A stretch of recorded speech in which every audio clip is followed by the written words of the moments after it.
And good morning. It is 22 minutes after 8 o'clock, and joining us in the studio this morning, Kevin Maevers back with us, the City Development Director. Good morning, Kevin. Good morning, Mike. How y'all doing? Doing good. How about yourself? I know you had a busy week. You know, it has been a busy week, and unfortunately, I'm not sure I've had a slow week since I arrived in Roswell over a year ago. Yeah, it kind of threw you to the fire, didn't no it? exception.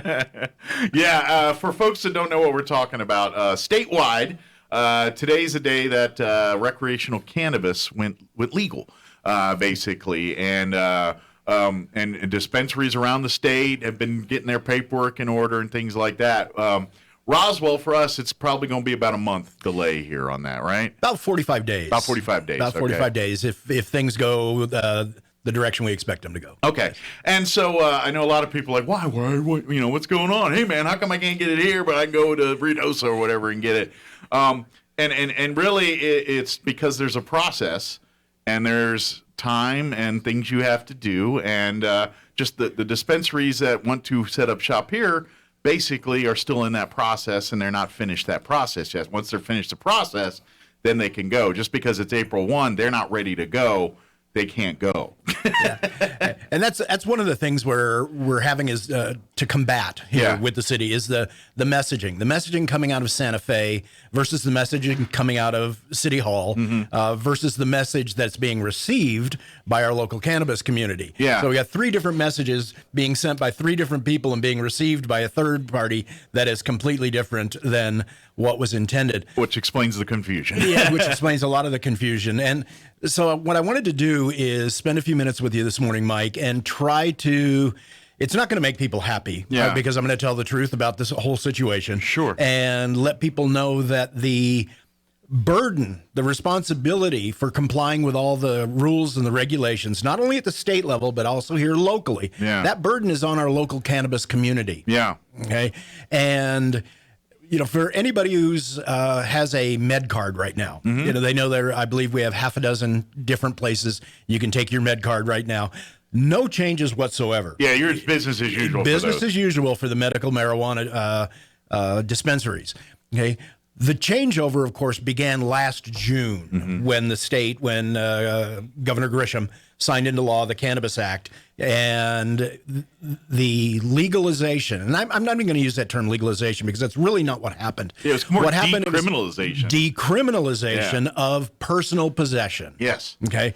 And there's no change in that either. So if you're over 21 and you want to grow up to 6 plants in your own home per person, up to 12 within the household. If you want to smoke it, if you want to bake it, if you want to turn it into edibles, if you want to enjoy, please do so. If that's your thing. As long as you don't drive or do anything impaired that would be illegal. Yeah. Right, and that's why I said whatever you want to do at home. Yeah. But it's just like alcohol; those same rules apply. You can't go driving and doing all those things. Very, very true. And the thing we need to remember, though, just like alcohol, it's for adults over 21 and over. Okay, it's still a criminal act for anyone under 21 to possess or use cannabis in any form. Yeah. Okay, so we have a partial decriminalization, and that's on the personal side. So take the personal issues and set that aside because there's no changes in all of that. What was also done, though, at back last June is it set in motion a whole series of events to create a brand new industry here in New Mexico, the commercial cannabis industry, which allowed for the cultivation, manufacturing, processing, distribution, and retail sales. The whole circle of life that is selling marijuana. In fact, one of the licenses that the state has been granting a lot of our previous medical marijuana dispensaries is called a vice license, which I think is an interesting juxtaposition of the term vice, but it stands for vertically integrated cannabis establishment. Okay. So with this one license, you are allowed to cultivate, manufacture, process, distribute, and retail sales, all of it. Gotcha. Under one license. Okay. Now, most of our medical marijuana facilities, our dispensaries here in town, have been granted that license. In fact, I've yet to see anything other than that. Okay. What that does, though, is it sets in motion a whole nother series of events that needs to happen. Because the state allows the local jurisdictions, whether it's the counties or the cities, to establish rules for time, place, and manner. Gotcha. Okay. In other words, time. We can help working with youth, working through our process. We can legally say, you know what, Mike? Love your idea, love your dispensary, but you can only sell from 10 a.m. to 8 p.m. Gotcha. Monday through Saturday. It's kind of like with liquor. If you remember, you can buy beer on Sundays up until recently here, or at least in city and all that. Same kind of laws. Same kind of laws. Yeah. In fact, they're very, very similar to any type of adult use law. We have a very strict sexually oriented business regulations here in town. There are the liquor laws, of course, which are also multi-jurisdictional. You've got the federal, you've got the state, and you've got your local, all which have to be complied with. Okay. The cannabis laws are no different. You've got federal laws, which basically say no. It's all illegal. Yeah. Okay. We have the state laws that say, okay, but within our jurisdictional boundaries. Mm-hmm. And then you have the local laws where we establish time, place, and manner. Okay. So beginning in June of last year, I mean, like the day after the law went into effect, the city of Roswell formed a task force made up of 3 city council people and some city staff, including our city attorney, as well as a couple of other interested individuals. And we began working on our new ordinance. Okay. We brought the first ordinance to the city council, or actually we brought it to our legal committee, which is an open public hearing. We invited our cannabis community to come in and help write the ordinance. They didn't bother to show up. Yeah, you need your input on that. Yeah, we do. Okay. So what we did get input on, though, was from all of the health agencies. Gotcha. We got input from all the downtown businesses. So we what got you can't do. a bunch of this. Look, we're not sure we really want this propagated in our areas. Yeah. So the legal committee met. They approved the ordinance. It then went to city council, where we had not 1 but 2 public hearings. Okay. Mm-hmm. And so by September, we had the basic framework of our laws in place. Since then, there's been another 6 city council meetings, as well as 3 additional legal committee hearings, all of which open to the public, all of which we've invited people to come in and comment on, all of which our local cannabis community has failed to show up for. And by the way, most of which you could probably go back and rewatch if you don't believe them. on Absolutely. The city's website. Check out our YouTube channel. Yeah. Okay. We have a great YouTube channel. In fact, it's one of the best YouTube channels I've ever seen. Anyway, and you'll find all the old public hearings on that. Yeah. You won't find the legal committee meetings, but you will find all the city council public hearings. So you can go back and check all that. So fast forward to January of this year. Mm-hmm. The city of Roswell was done. Our ordinance was in place. We were ready to start taking permits. You're just waiting for customers to line up. We're just waiting for customers to walk in the door. Yeah. And we had a lot of them walk in the door. We did have dozens and dozens of inquiries from people wanting to start new businesses. Gotcha. Okay. And you're weeding out basically the serious inquiries versus people just curious about getting in the weed business. Yeah. And that's really where we're at right now. We still are. Yeah, okay. But one of the things we did, we went above and beyond what is required. We actually have an 80-page cannabis guidebook for anybody that wants to go into business for themselves. It's being updated. We're working on version 2.0 right now because the state keeps modifying their laws and their regulations. I'm sure there's going to be a whole lot more coming as the years. But we have been it's available as a PDF, so we can email it right to you if you're interested in looking at it, if you're interested in going into the business. But what people are finding, of course, is that the cannabis business, cannabis industry, is one of the most heavily regulated industries in the entire United States. This is not an easy industry for the mom and pop to get into. Sure. You know, you can if you've got happen to have a boatload of cash sitting around. Right. Because you can't go get a loan to start one of these businesses, especially not from any federal agency or any FDIC. federal insured bank. Yeah. Okay. And it takes a lot of money to do it right. But going back to the city's regulations, we have to find the balance, and you'll find this across the state. Mm-hmm. Every city held public hearings. Every city talked about it. We have to find the balance between what is good for the city of Roswell's families and our visitors and everything else, and what is good for our business community, our cannabis business community. Sure. And when you weigh all those factors, what became increasingly clear was that the community as a whole, and I think you'd probably agree, Roswell is a family-oriented community. I would agree with that. Okay. Yeah, absolutely. Okay. If you head out to Cahoon Park, or you head out to Noon Optimus or the Recreation Center, go this afternoon. Hundreds, thousands of kids out there playing baseball, playing softball. It came through loud and clear. We don't want to smell it. We don't want to see it. We don't want it around any of our children anywhere. Gotcha. So that's where a lot of the setbacks and other things came from. Schools, churches, parks, other things. We need to have a separation distance. Okay. We modified our Clean Air Act, which included the smoking ordinance. We originally had concerns over tobacco. Now we have concerns over vaping and cannabis smoke as well. Yeah. So we went back and modified that to take into account those things. But we took into account all the families. We took into account all the health concerns. Then when we did all of that, we decided, okay, but we still have an industry and we still need to make sure that there is a pathway for success. Absolutely. So we designed a couple of very specific zoning designations. We actually have 2 brand new zoning designations here in town. We have an ICANN, okay, the industrial cannabis zone. Okay. For your cultivators, manufacturers, processors, distributors, Okay. your vertically integrated companies. And then we also have a CCAN, okay, commercial cannabis zone. Okay. So the process for anybody coming forward these days is if let's say you want to open a new dispensary, you want to open it for retail sales.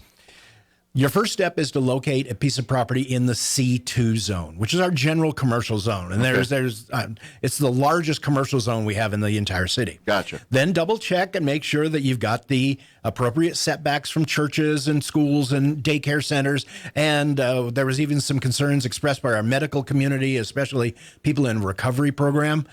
They don't need to be exposed to that. Sure. Visually. And a lot of those goes to churches. Yeah. A lot of those are at churches. So you have to double check all of that. But once you find that appropriate location, then you make all your applications to us.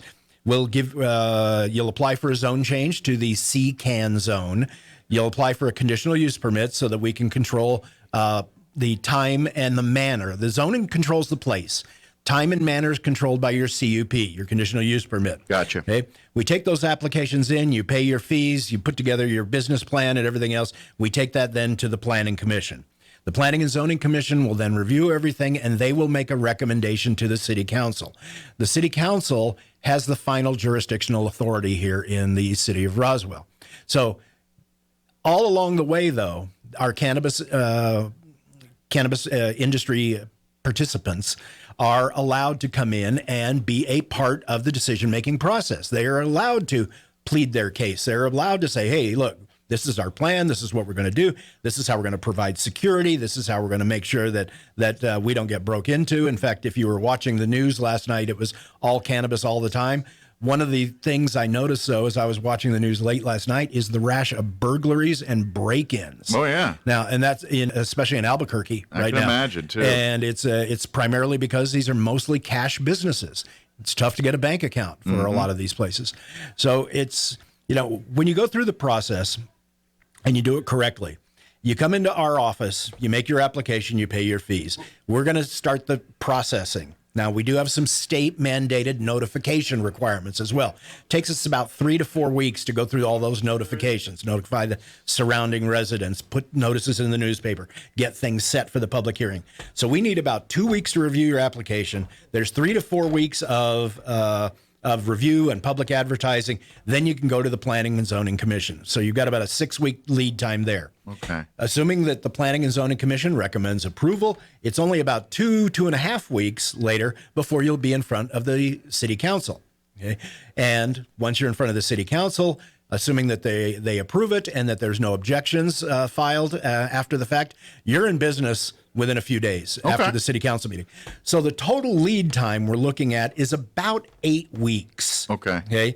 So knowing that April 1st, which I really thought was kind of a curious day to pick, April Fool's Day. I was kind of wondering if Santa Fe was playing a really cruel joke on the entire industry. Is that a message? What is that? Yeah. No, I was wondering if they were playing a cruel joke on the entire indry, but then say, yeah, just kidding. Just kidding, you can't open. And we'll start next Monday. Start on the 4th, All right, but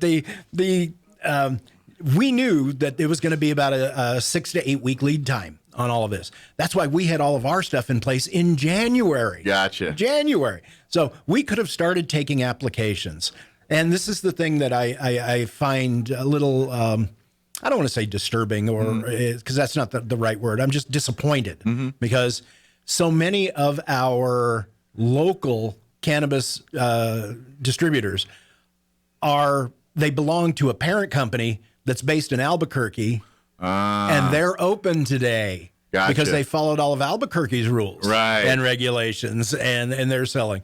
Las Cruces is open, but for anybody that's been watching, and you and I were talking about it earlier today, they said, well, why are Roswell's rules different from Albuquerque's and everybody? Every city has different rules. There's this. Okay.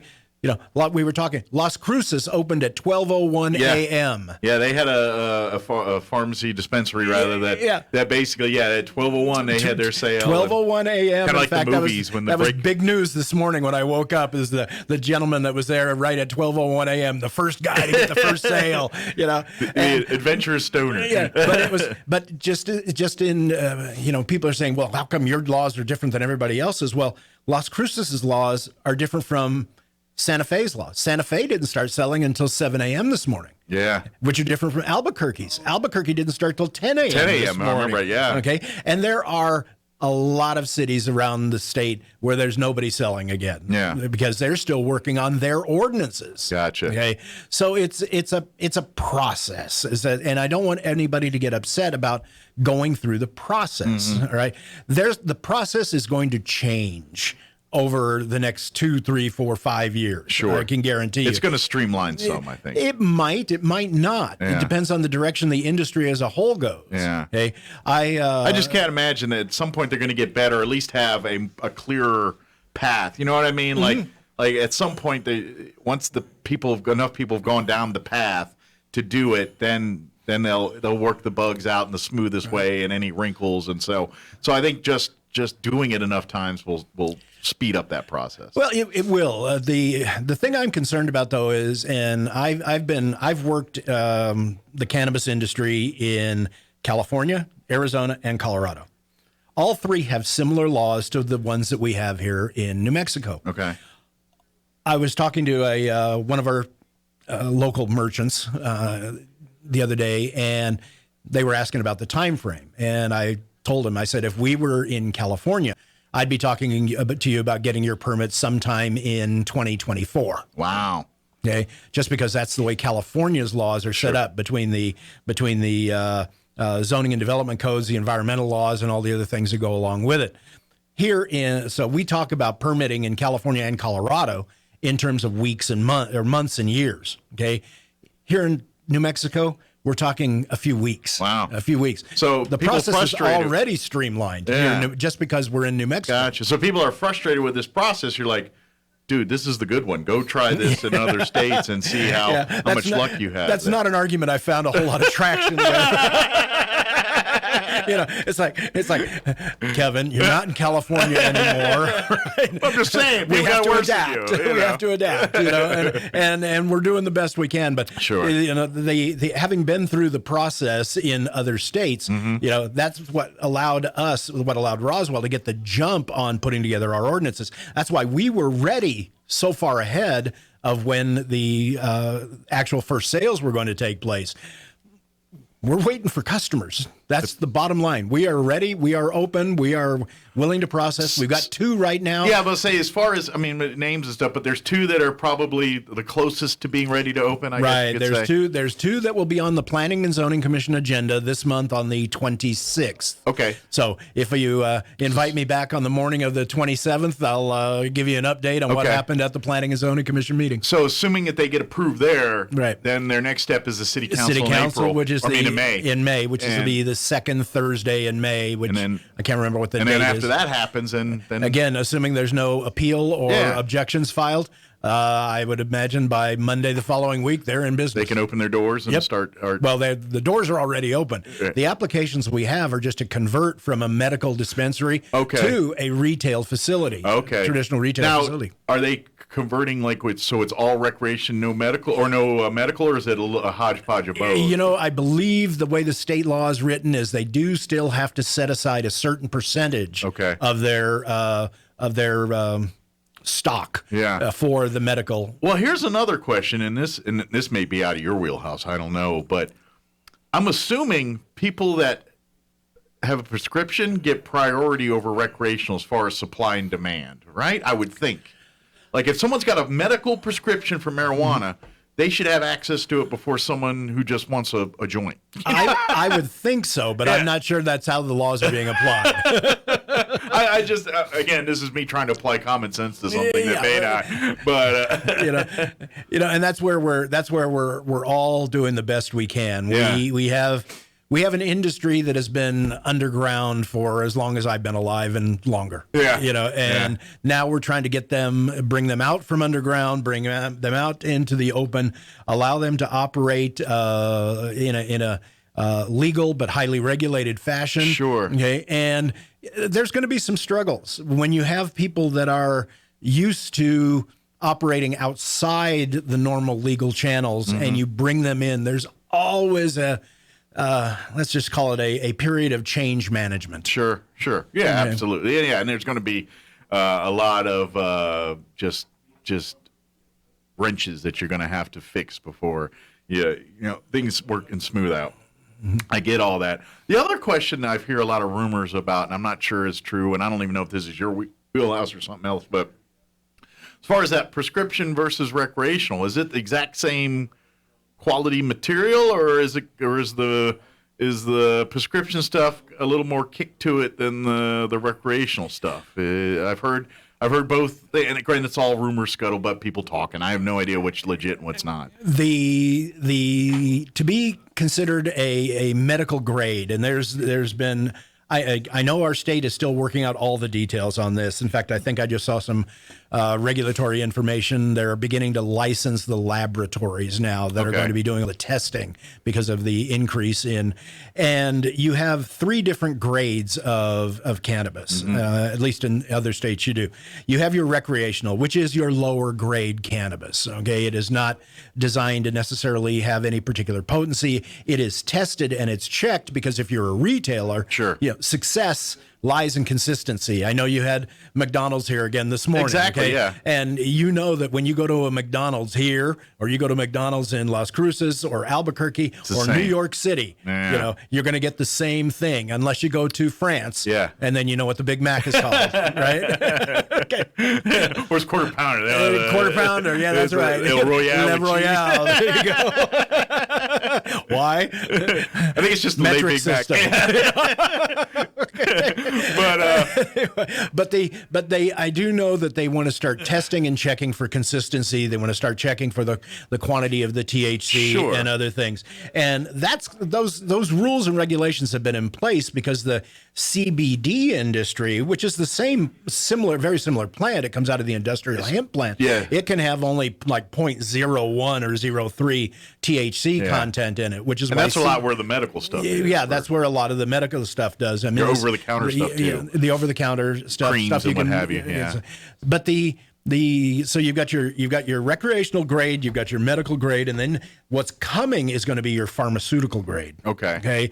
There are a handful of your big pharmaceutical companies right now that are heavily invested in the cannabis industry. Okay. You mean like your Pfizer's, those big, those type level big companies? Okay. Yeah. And in fact, there's been some recent breakthroughs with some treating some childhood diseases and other things. Of course, it's been well known that in terms of cancer treatment, that THC helps to calm the stomach, helps to increase your appetite, aids in recovery, helps with the pain management, and a lot of other things. So you've got some, but if you're going to go to that level of pharmaceutical grade, you have to be very, very tight with your tolerances in terms of the quality of the product. Okay, that's coming, and it's going to continue. That area, I believe, is going to continue to grow. Sure, and we're going to see the major pharmaceutical companies investing heavily in laboratories and testing facilities. Marijuana right now is kind of like craft beer of 10 years ago.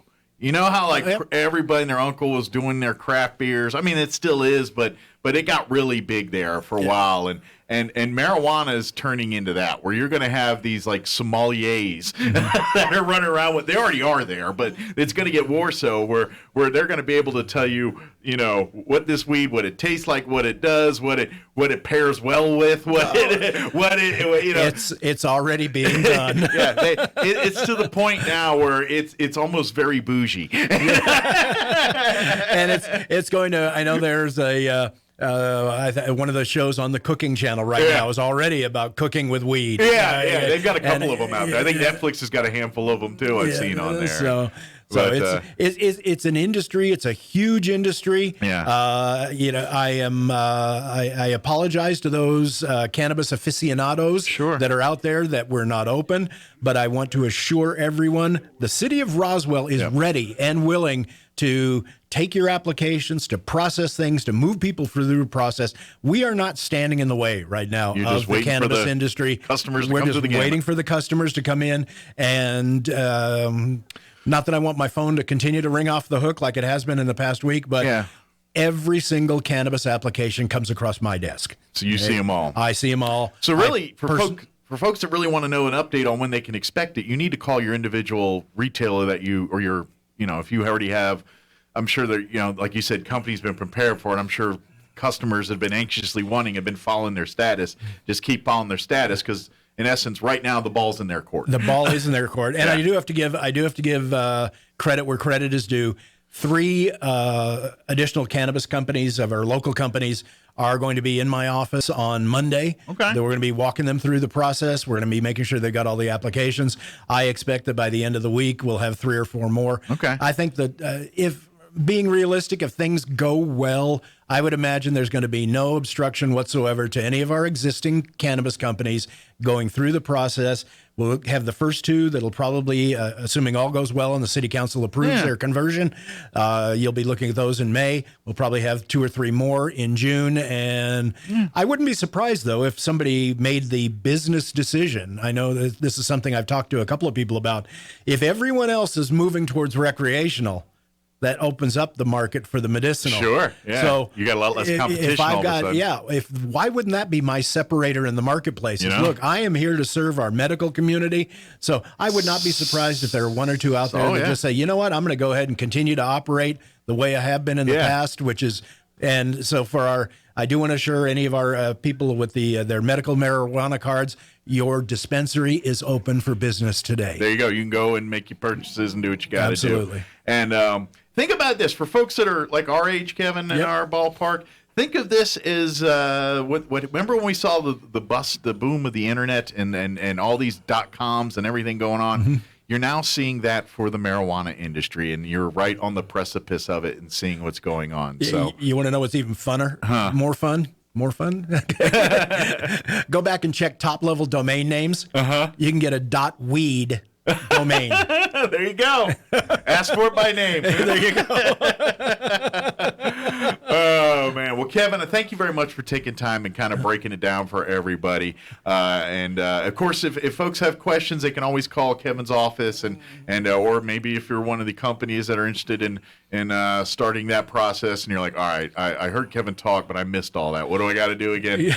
Give him a call. Just give me a call. You can find my name. You can find my phone number right on the city's website. Just go to the city's website at Roswell-nm.gov. There you go. Click on the community development tab. Look down the right-hand side. All my contact information is right there. Absolutely. And, of course, while you're there, too, if you want to go back and see any of those city council meetings, anything we talked about. We got to go to YouTube for that. Well, I think there's a link through the website. I think if you go to Roswell-nm.gov, there's a link to take you to the YouTube channel. So, but, yeah, it takes there's actually, I was really pleasantly surprised when I started looking through the YouTube website. Yeah. There are hundreds, possibly thousands of videos. There is. So it takes a while to dig through it all, but you go back, take a look at a few of the meetings starting last July, August, September, and you'll see that everything that we've been talking about has been happening all along. And I believe also, if you rather do it in transcript form, that's available on the website as well. The city certainly council, the agendas and all that stuff. Yeah, certainly the agendas. So you can that might help you find where you're looking for. If you want to go through there, that way you can search by date and everything, and then You can find the topics, and then maybe that'll give you a window of where to look in the YouTube channel for the actual video part. So, very good. Well, thank you, Kevin. Appreciate the visit. We'll see you next time. All right, Mike. Thank you so much. Have a good weekend. You too. And, hopefully you get some downtime. I've been working harder all this weed. I'm not supposed to be working hard with weed. What's going on here? But just kidding. So thank you, Kevin. Appreciate you. It is 8:51.